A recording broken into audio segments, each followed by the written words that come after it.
Francine, and it's our 7th episode, and excited because the podcast is going so well. It has such amazing feedback. I know. And maybe the chance of having our very own range, which is really exciting. We'll tell you more when we hear more, but yeah, it's all good. So thank you for listening. Yeah, thank you so much, guys, for tuning in. And we're really surprised that it isn't just mums, but it's also dads and guys that are listening as well. So it's quite a range of people that are, you know, giving us feedback and saying they love our banter, they love our realness. And for us, obviously, like I think we said, wasn't it in the first episode, Fran, that we said, for us, this is kind of like our personal therapy session. And it's really like that. It's so true. I mean, you know, I do sometimes after think, oh, should I reveal that or should I said that? But that's what it's all about. Keeping it real. For so long, I've always had, you just see what, you know, all the good stuff that goes on, you know, the fun stuff. But no one really knows what all the real stuff is that goes on in your house, and it's no different to theirs. Everyone thinks their life can be tough and ours might be perfect, but no, it's not. No life is perfect. Just want everyone to know that. So yeah, but it's all good. It's all good. I mean, I'm 6 weeks Wednesday in isolation. 6 weeks. Oh my God. That means we must have seen each other 7 weeks ago. And I'm 5 weeks in isolation.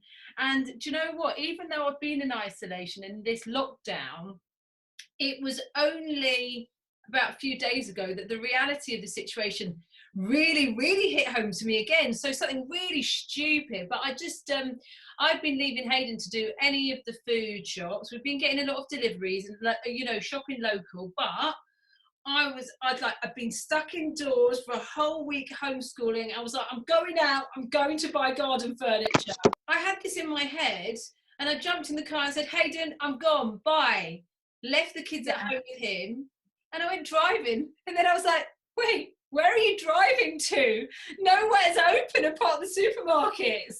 And I was like, what's wrong with me? And it was only then again, I just realised I can't go to like Latham's. I can't go to Home Base. I can't go to wherever we'd normally buy garden furniture, Van Hayes. You know, everywhere's shut. So I literally just drove around in a circle, just kind of like, because I needed a bit of fresh air away from the kids, but then realised I can't do any shops for any luxuries.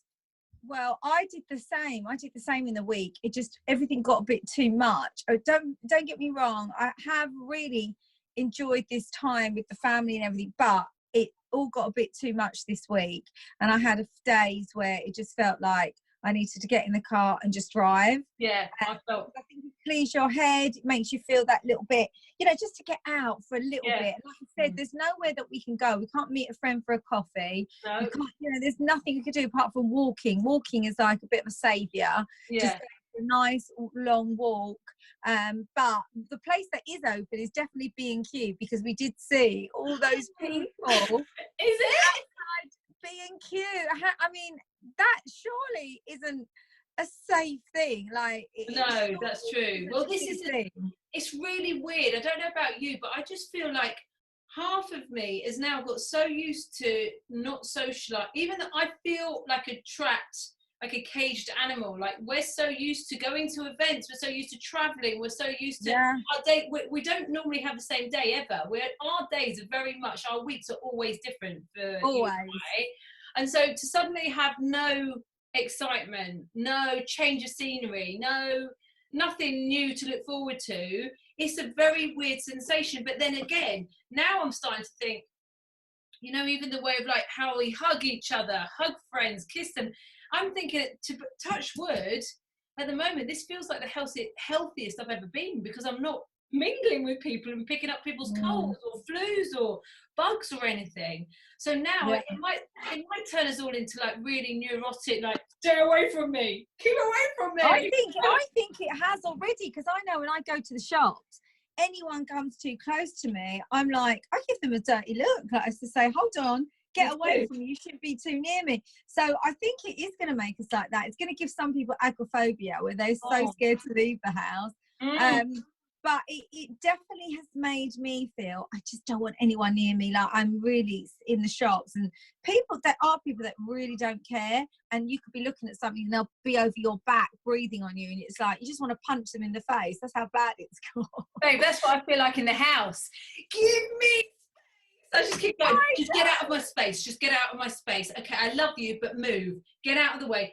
Just move. You know, and the thing is, I'm homeschooling Rocco and Fleur. Week 1 of homeschooling, well, blumming heck, I've never drank so much alcohol in my whole life. Every single night I was like, is it gin o'clock yet? It was day 1 and day 2 was incredibly challenging, more because Fleur didn't understand. She felt overwhelmed, so she was crying a lot. And then Rocco was doing the opposite. Every second I tried to get him to sit down, he ran in the opposite direction. Then he was screaming if I tried to get him to stop playing Lego or games. He didn't want to do any schoolwork. So day 3 I just decided, you know what, I'm not going to do it. So Rocco is 5. But Rocco is 5. To be fair, how much schoolwork do? They do have a lot of playtime. If I remember, they've got a lot of schoolwork. He had about 13 tasks. I was going to say Rocco's going to come out. He's going to come out cleverer than most 5-year-olds. Because I remember Jake going to school. All they used to do really was play, do a little bit of reading. Do you know what I mean? So he hasn't. It's not so stressful for you to with him. I can understand with Fleur, it's a little bit harder, isn't it? Because she's at that crossover age. Well, actually, her, after our little meltdowns of her crying and not really understanding the process or how to copy and paste or upload documents or anything, once her teacher went through it all and did a video call with her and explained it, it was literally like some sort of salvation. It was amazing. So I'm so grateful to her teacher, because that changed the complete tone of the week for me. It was much more chilled. And then I just thought to myself, do you know what? Rocco's only 5. I'm just going to let him do what he wants to do until about lunchtime, and then he can have the afternoon off, because otherwise I can't do anything. No, it must be really difficult, especially little boys. Yeah. They're kind of a bit more, you know, they're a bit more boisterous. They want to like just charge around the house, go a bit crazy. So yeah, it is challenging for you. I mean, everybody's been on TikTok. That seems to be the saviour for everybody. I just got into it, and there are still things I'm not sure how to do. Like there's certain TikTok that everyone's doing, and I love it, where they're getting the blusher brush thrown from up the top or down. They're catching it. They're doing their, you know, have no makeup on, doing that, flashing it, and then all of a sudden they look amazing. I don't know how to do that. And we need a group of us to do that, because that's fun. Yeah, we should do that. Let's try and do a TikTok together. About, let's just do you, me, Fleur, and Rocco, Brooke, and Jake. Why don't we do like a family TikTok? Oh, Jake will not be seen on my social media or TikTok. He's at that funny age. Does he not have his own one? He won't. No, he won't. No, he doesn't do anything like that. He's really funny. It's like he's the most amazing chef. And I'm gonna confess to everybody who thinks that it's me cooking all these amazing meals on my Instagram. Don't get me wrong, I'm his sous chef. I'm always with him, and I'm chopping it. I think I do the hard part, because I'm chopping it all, clearing it all. But he's incredible. Wow. He's incredible. How he knows how every spice, what spice needs to go into what. Whereas I just chuck it all in. He knows exactly, because he watches and breathes cooking, and so he doesn't like me to say it's him. He doesn't like to be shown on my social media cooking, so I'm taking all the credit and he's doing all the cooking. He's amazing. Amazing. He's absolutely amazing, and I've had an amazing opportunity come my way, that, you know, for hopefully to take the cooking a bit further, because everyone's kind of loving my dishes. I'm getting so many DMs.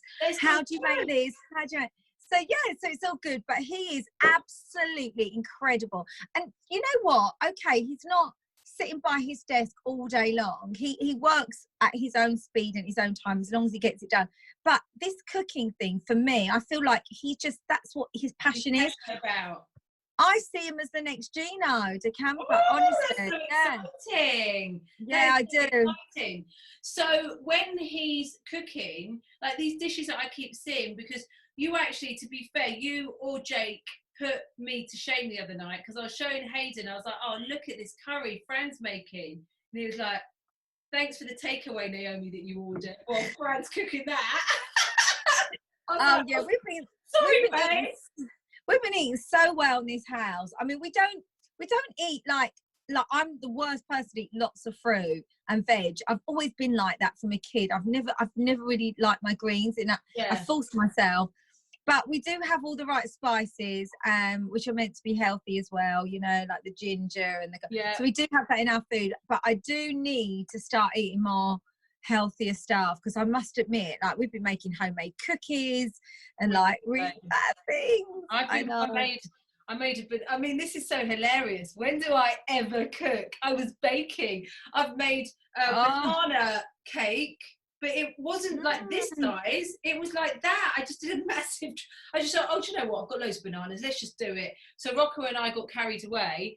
Do you know what I've also been doing for them? So they're not having as much sugar and also having their fruit, but in an indirect way. I've been making, basically making a smoothie and then putting in the lollipop things and freezing it. Brilliant. That's a brilliant idea. I should get some of those lollipop things. Also, I feel like I need to get a new, what do you put yours in to make it all smooth? Do you put it in like a NutriBullet? Can't say it. NutriBullet. So I need to order a new one. Smoothie it. So all I've been throwing in is like either bananas and strawberries or raspberries, blueberries with coconut milk, not normal milk, and then maybe a little bit of cinnamon. Put it in a smoothie, and then it's just all nice. And it makes, if I do one smoothie, it makes at least 6 lollies, which is great. And they're loving it. You'd have to video that and show me how you do it. Yeah, I will do actually. Yeah, let's do that. So I was watching all my reality last night. We had Gemma Collins back on. Yeah. With Diva in Lockdown. I missed the episode. Well, how was it? It was really, really good, actually. I find her hilarious. I find her so funny. I just can't believe some of the things she says. You know, it's like she went into this bathroom place and she says, "Do you know what? I need to have sparkles all over. I need my toilet paper and and he's looking at her like she's crazy. But I find her really endearing. I just don't know what it is. I love the GC. Then I watched my Kardashians. Which is also brilliant on a Sunday night. But I have been reading a lot of different things in the press. I don't know if you read about Sinitta. No, I missed that. We were talking about, I keep seeing all of this about like celebrities not just celebrities, but like multi-millionaires that are furloughing all their staff when normal people can't get any help. But I haven't seen anything about Sinitta. Well, she's been doing a lot of rants recently. On different subjects. She's obviously a bit bored and a bit lonely, I don't know, but she's been revealing quite a lot about Simon Cowell. Now, we both know Sinitta. I've known Sinitta for a while. You recently saw Sinitta. Yeah, we were together recently. And I have to say, when I last went there, because she was doing some cooking thing for her YouTube, and she invited me on, and we spent the whole day, and I've always liked her, I've always got on with her. I have to say, she did at the end of it talk about her relationship with Simon, and she revealed a lot of things that I don't think has ever been revealed. And obviously it would never go anywhere. That's what she told me, and it was all secretive. And I think now she's coming out and saying what she had told me. Oh, right. Oh my God. And it was quite shocking, you know. There's some of the things she's put, and like she was saying, if it wasn't for Lauren, she would still be with Simon. You know, she introduced them. She was her best friend. And I think she's got a lot of pent anger inside of her. But I just don't understand how Lauren doesn't mind Simon mixing with Sinitta still. It's all a little bit weird. Well, that's it. I've always found that I've always thought, you know, like, well, we've had this conversation as well. As women, would we want our husbands hanging out with their ex-girlfriends? No. Well, we've both discovered, Naomi, that we're both quite similar. We're quite jealous, aren't we? Yeah, we are. So we're quite not anymore, but in the younger years with different partners. Definitely. Definitely in the younger years that we used to be a bit of a, I mean, I would self-admitted nightmare, terrible, the arguments I've caused and the amount of people we stopped seeing because of my jealousy. Me too. But thank God I'm over that, and I'm quite weirdly enough. I know they say you get more confidence you get older, and I used to think that can't be true, but I actually do think that's true because it totally is. I'm not in any way at all now, but when I was younger, I was like some sort of possessed lunatic. everything. You know, I just sort of wanted to be. I don't know. I've always just felt like that. It's really strange, isn't it? And it's strange that we've both been like that as well. And it's really strange that we've both come out the other side. Yeah, it must be something to do with age. It must be something that you get to a certain age and you feel, because now I can sit and quite easily go, that girl, she's stunning. Look how beautiful that woman is. Whereas I would never be able to do that. Yeah, I would be dreading. How weird.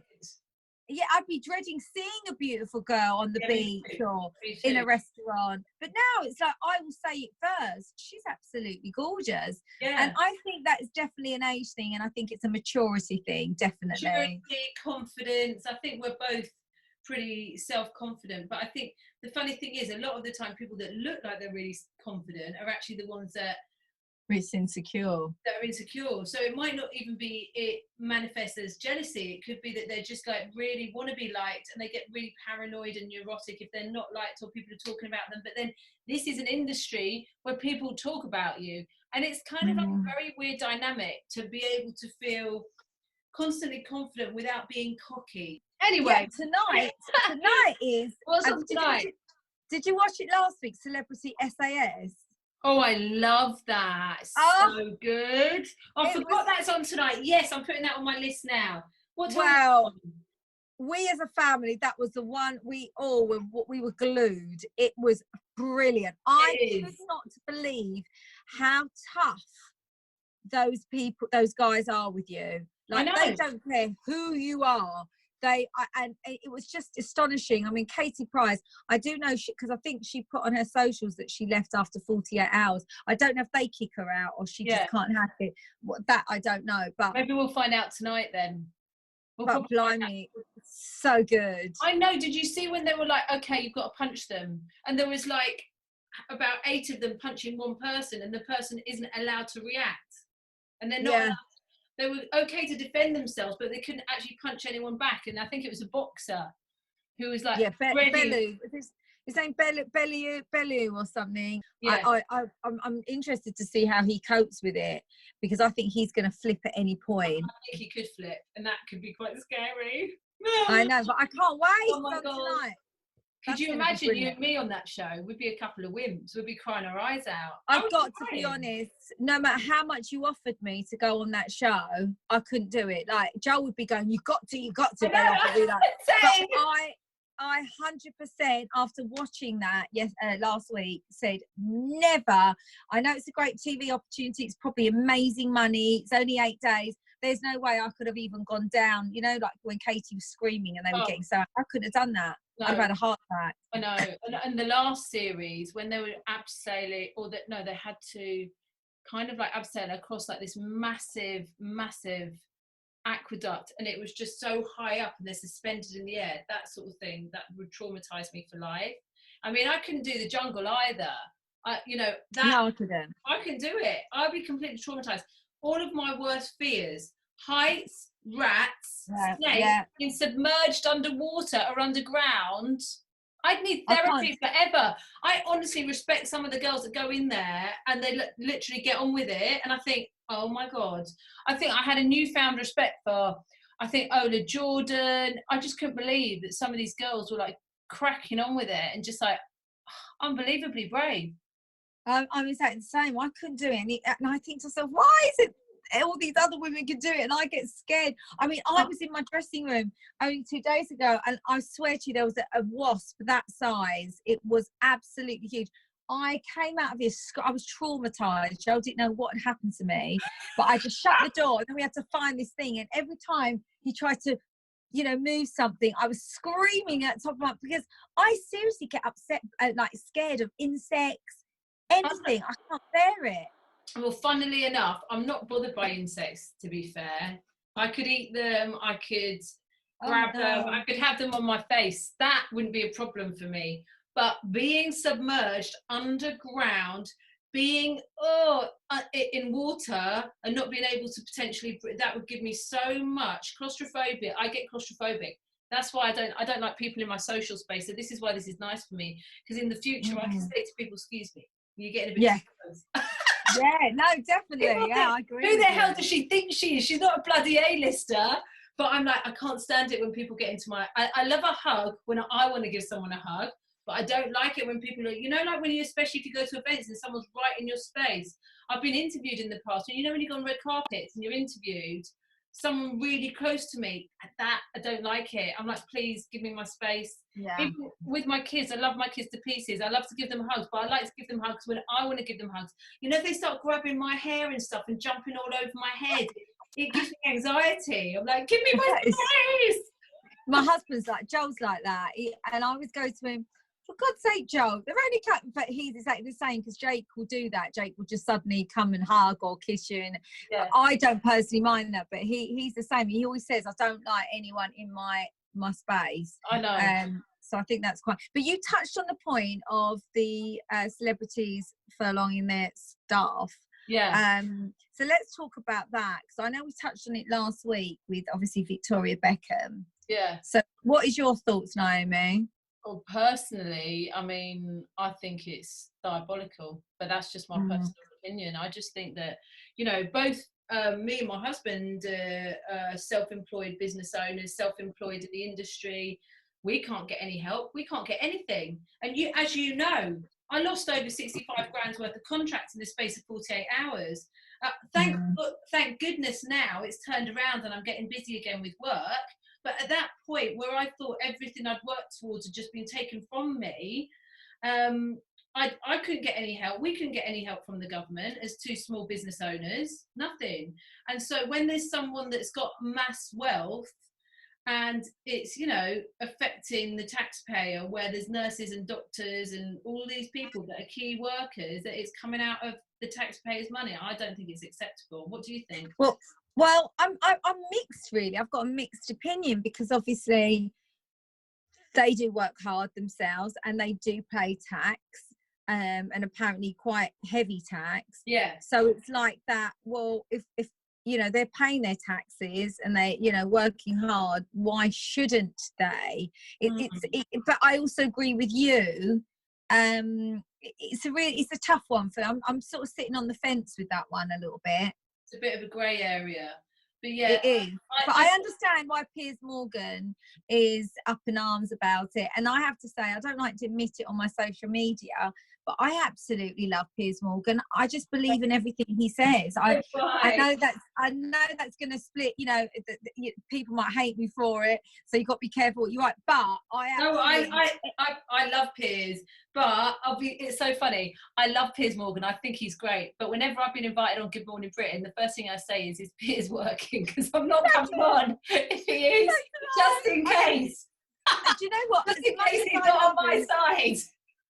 No, I just don't want to be on with him because he wouldn't let you talk. So I'm the same. As much as I love him, I always say, is Piers on to me? And they go, oh no, it's Ben and Kate. I think, oh, thank goodness, because I know once Piers has a really strong opinion, like you said, if he's not on your side, my God, he goes at you and there's no coming back from it. And you know, if you're like, it's a time of the month or something and you're on and he goes at you, I just burst into tears on national telly, and that is not a good look for your career.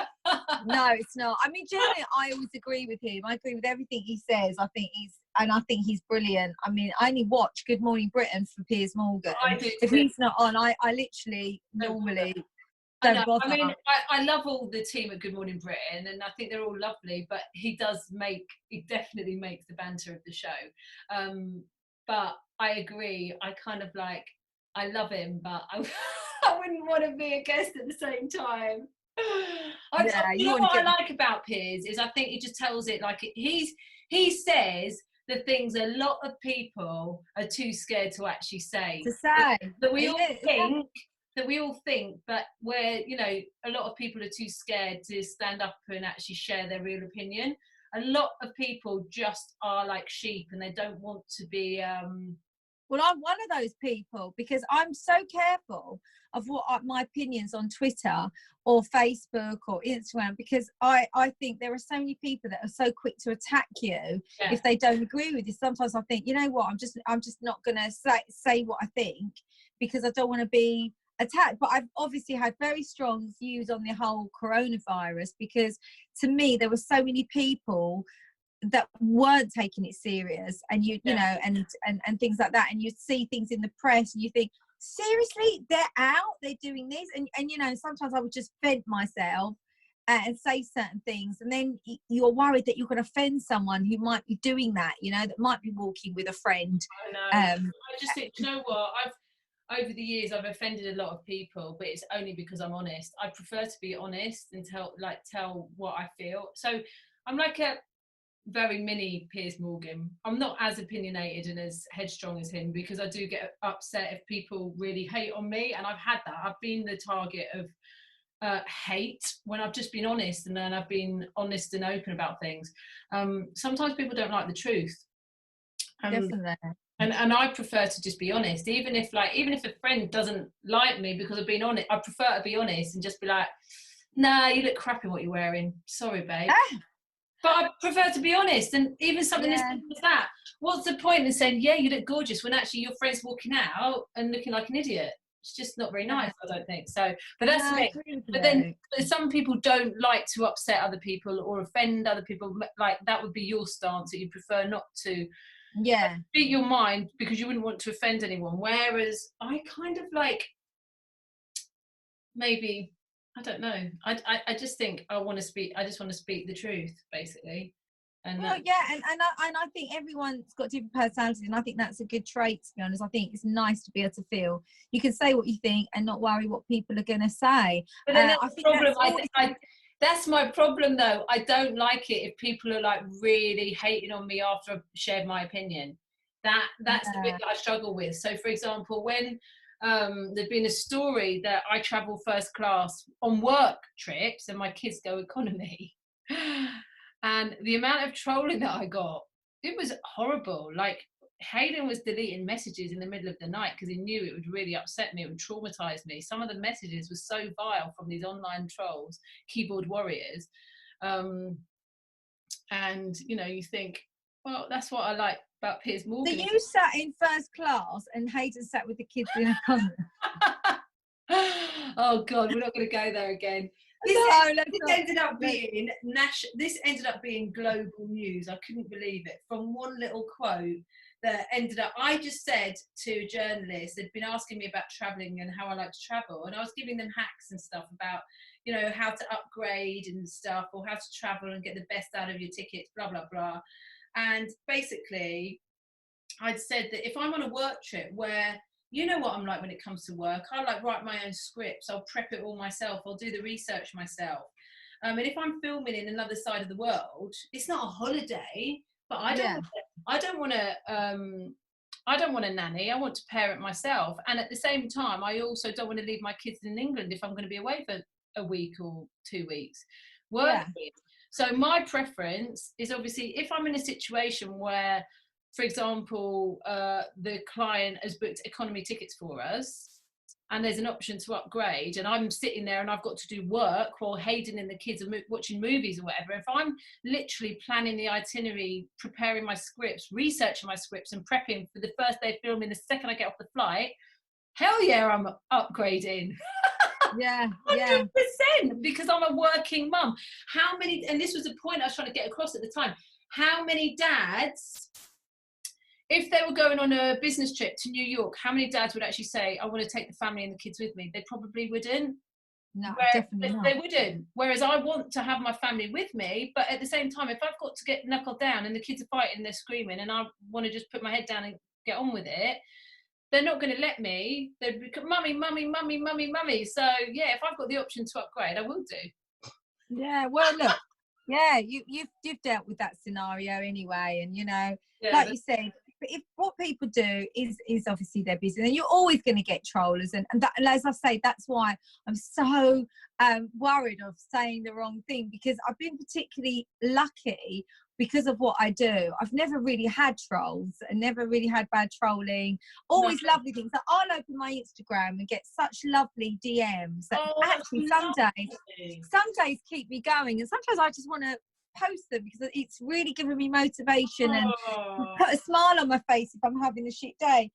but that's, you know, because we say how bad social media can be, because it can be, but for me it's amazing, because when I get those messages I just feel so happy, and I think, oh, that's so lovely that they've put that. But at the same time, I know certain people get really bad trolling, and it's just not fair, and it's quite sad. But you know what can we do? It's an industry we're in, and we do need to get a thick skin. I haven't got one yet, even though I've been doing this for years.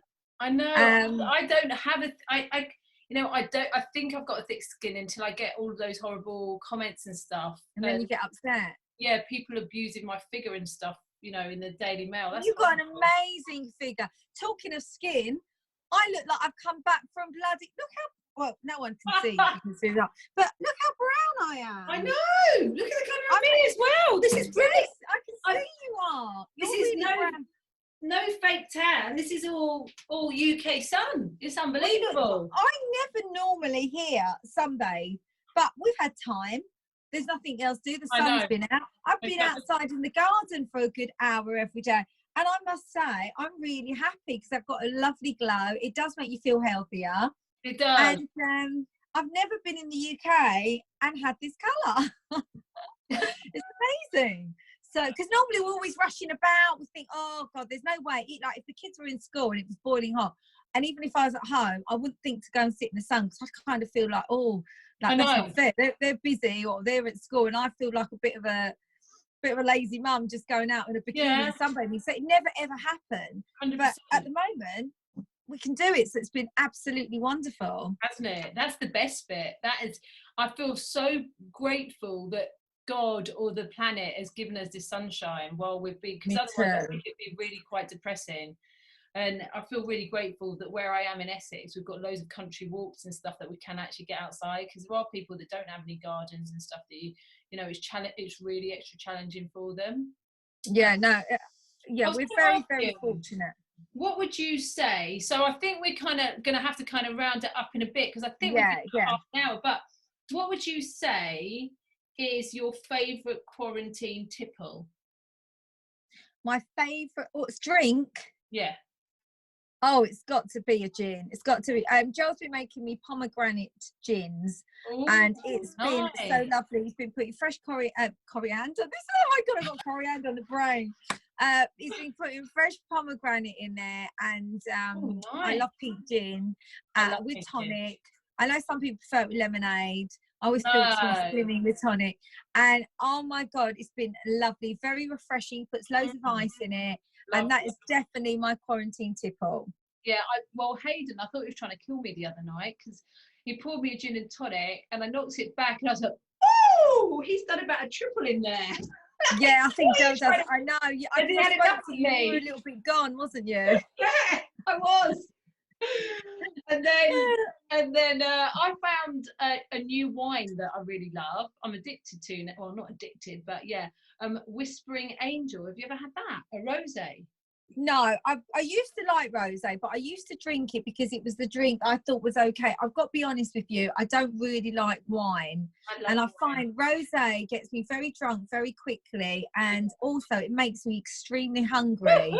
But you know, I'm not a drinker, Naomi. I don't drink a lot, so if I have a gin and tonic, I might have one or two, and that would be my limit, and it would be once a week. I don't drink a lot, you know. I just I drink like maybe the weekend, and that is it. But I'm not. In contrast to me drinking every night of the week. Yeah, well, I've never really been a drinker. I've really not. I think I've got a phobia to being sick. So as soon as I start to feel a bit sick, then I start to worry. Yeah, no, I never used to drink until I met Hayden. That's not great, is it? That says it all, doesn't it?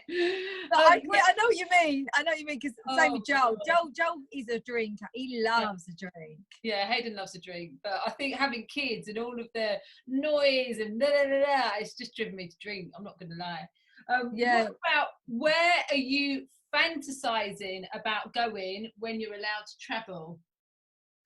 Oh, I'm fantasizing going back to LA. I mean, it's what's keeping me going. Keep thinking it may not be the end of June now. I can't see that happening, because I don't even know when we're going to be out of lockdown.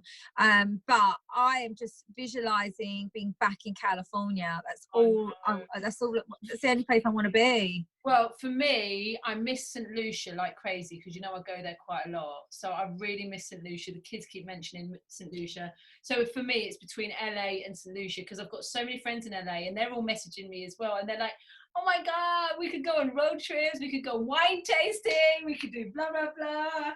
And I'm like, oh my gosh. So I am starting to build a little LA, not just LA, but California itinerary, to be fair. And if you could go to one restaurant, or say all the restaurants are open again, and you could go and sit in one restaurant, where and what would you be eating? Oh my God, I know exactly where I'd go. To Smith's in Ongar. And Yes. I'd have the lobster. I'm not going to lie. Lobster with a pink champagne, 100%. Oh my God. Well, Gemma Collins, her last lockdown meal was Smith's in Ongar. Oh, I'm hungry now. You're making me so hungry, and I've got yoga in a minute. And I'm really lucky because while I've been doing my podcast, my son is downstairs cooking for me. Oh my gosh, you're kidding me. That is amazing. Oh, if you could smell my house right now, oh my God, it is divine. I'm so jealous. Right, so before we go, what is our week's recommendation for either Netflix or something to watch? Mine is definitely got to be Safe on Netflix. You have to tune into that. That is amazing. Yeah. What's yours? Well, I'm going to be really honest. Since I spoke to you last week, I haven't watched a Netflix series. Joel's been watching Ozark, which he says is amazing. I think he's watched Safe, and he's been watching Killing Eve. So I haven't watched anything on Netflix. It's bad. I want to get into something, so I might try and watch that Safe that you recommended. And I've heard loads about Tiger King. I think you mentioned it. Freaked me out a bit, to be honest. Okay, forget that one. But I actually do need some more recommendations because I haven't watched. I don't know how I've got through the week. The week has gone so quickly. Yeah, I don't know what I've been doing. But tonight is SAS. Tomorrow is X on the Beach. Wednesday is Fern McCann's First Time Mum. It's all reality for me, isn't it? And then the weekend. Right. So well, I'm going to be watching. I've watched Safe. I'm watching Sinner now on Netflix. So that is my series for the moment, Sinner, and then I'm going to watch SAS tonight. All right, babe. Well, I'm going to love you, and we're going to leave you guys. And we hope that you've enjoyed episode. Is that 7 or 8? Episode 7. Lucky 7. Lucky 7. Please follow us. Please follow us at Naomi Isted, at Francine Lewis. Please follow us on mine's Francine Lewis Official. We're also on TikTok. We're on TikTok. So follow us on that too. But subscribe to the podcast on Spotify and iTunes. Like it, share it, listen to it, download it, guys. We really and we're on YouTube. And we're on YouTube as well. So stay tuned because I think in the next coming months we've got some really exciting things that we're going to be sharing as well. Bye for now and have an amazing week. Keep safe. Sending lots of love. And we and Naomi will be back this time next week. Yay!